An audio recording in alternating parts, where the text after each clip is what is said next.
सच्ची मैत्री असेल ना तर मी बोलून दाखवेन. ओके. मी म्हणेन की अरे ना तू तू तो बडा आदमी बन गया. मला जरा कॉन्शियस वाटतं. कोणत्याही अपेक्षांचं ओझं नाही आणि कोणत्याही नात्याची करकचून आवडलेली मोठ नाही. अशाच ठिकाणी आपण माणूस म्हणून फुलून येऊ शकतो आणि ते मानसिक आरोग्याच्या दृष्टीने खूप महत्त्वाचं आहे. हे आपण त्याचे काय लग्न झालंय तो काय वेगळा आहे असं नाही आपण म्हणत. अरे तुला वेळ नसतो.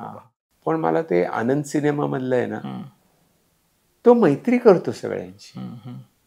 तो आजारी आहे, तो किती जगेल माहिती नाही आहे, पण त्याचं रिचिंग आउट आणि allowing people to reach to him हे खूप छान आहे.